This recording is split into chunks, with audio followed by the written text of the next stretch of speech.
Have you ever had a moment where you tried to return an item at your local or favorite retail store and they told you, I'm sorry, sir or ma'am, you cannot return our item because it has been past our 90-day return policy? And you said, but it's the 91st day. Can't you give me some grace? No, sir. It's against our policy. Hey everyone, welcome to Wallet Talks podcast presented by Wallet Coach. I am your host, Jason Alexander, and this podcast is where we talk about getting control of your money so it doesn't control you. Thank you for joining us. We are so excited to have you listening in. This week, family, we have a really interesting topic. As I mentioned earlier in the intro, it's about the return policy. It's a concept I want to kind of break down for you going forward, but I hope you really are buckled in and you kind of see where we're coming from so that you can implement it in your life today and see some results tomorrow. All right, let's get to the episode. When you've had those moments where you were talking to the staff and they were giving you that response of, hey, it's against our policy. If you can think of it, remember what their emotions were. There were no emotions. They were emotionless. No facial expressions, no body language.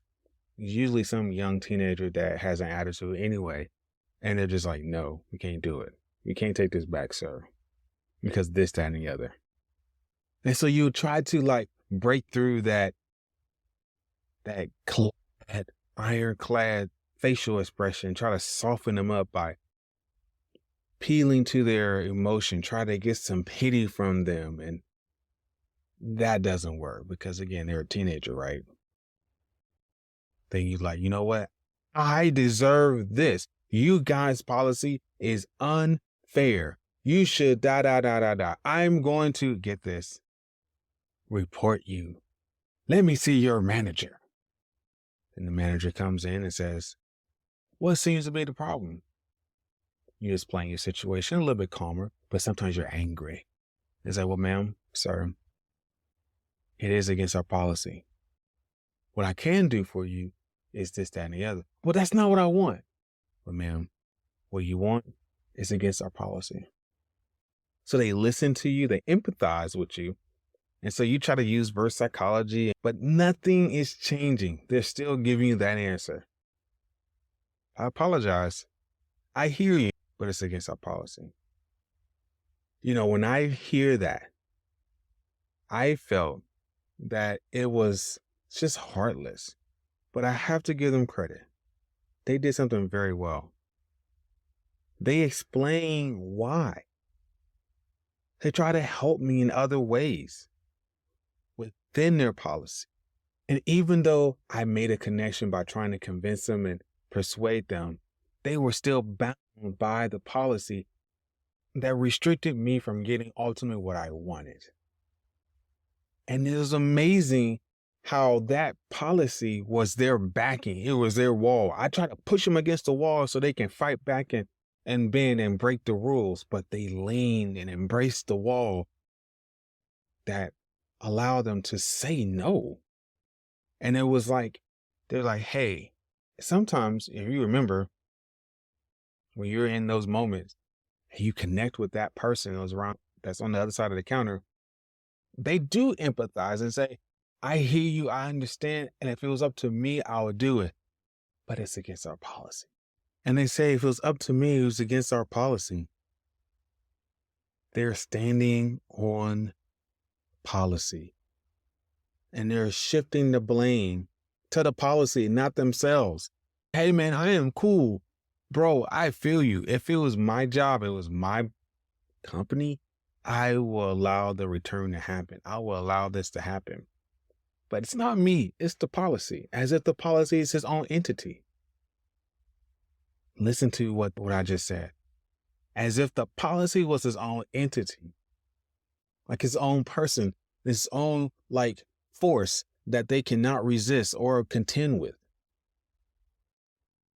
I think we can use that same philosophy construct for helping us in defense of our spending plan. He's like, well, Jason, what is a spending plan? If you've been with us for a long time, you know what the spending plan is. But if you're new to her, spending plan is a budget. It is simply understanding and documenting your life in numbers, what you intend to spend your money on for that month. That's why we call it a spending plan, how you're going to use your money this month. With that, how can we use this idea of a policy? I would take it this way. If we follow the steps to create our spending plan, then we now have set amounts for each category of spending. For groceries, we're saying it's going to be $600 this month. For entertainment, it's going to be $200 this month. So if anyone tries to make us go above that cap, after we have set the plan in place, I am suggesting to you to use the words that the retailer used for us. It's against the policy. So here's an example. Your kids are having a great time. You're out of town.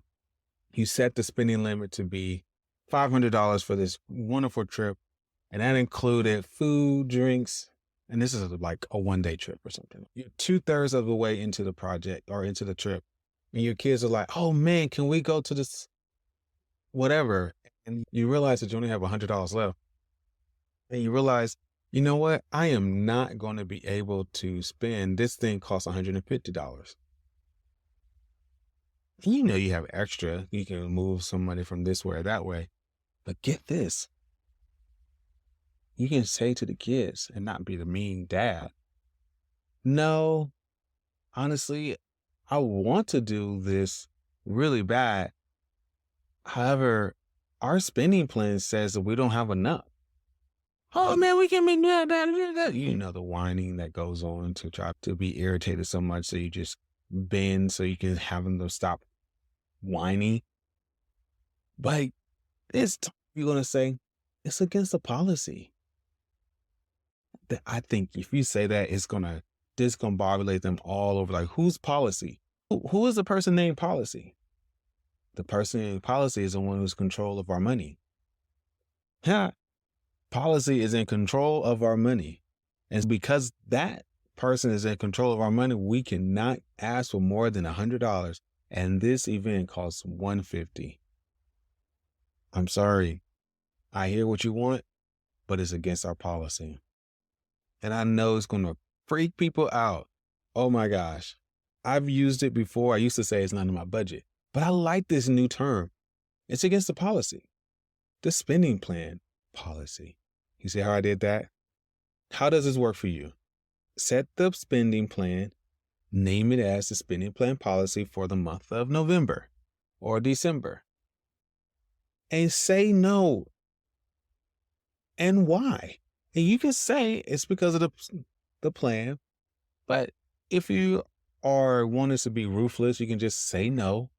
But if you want to be more empathetic and help the person that you're saying no to, whether it's a family member or your spouse, explain it just like the retailer would to you. Just a quick, hey, this is how it is. But at the end of the day, you blame it on the policy. Show them what we can do within the policy, but stick with it's not in the policy. I'm telling you, this is going to help us have more comfortable and stress-free conversations. It even may allow us to have better connection as we talk about money, because now it's not me, it's the policy that's doing this. So that's a quick tip for you guys to let you know that if you ever have a problem with saying no to someone, remember the local retailer, how they say no to you, and blame it on the policy. You create your own policy and do the exact same thing. That's all the time I have today. This is your host, Jason Alexander, with Wallet Talks, presented by Wallet Coach. Talk to you next time. Peace.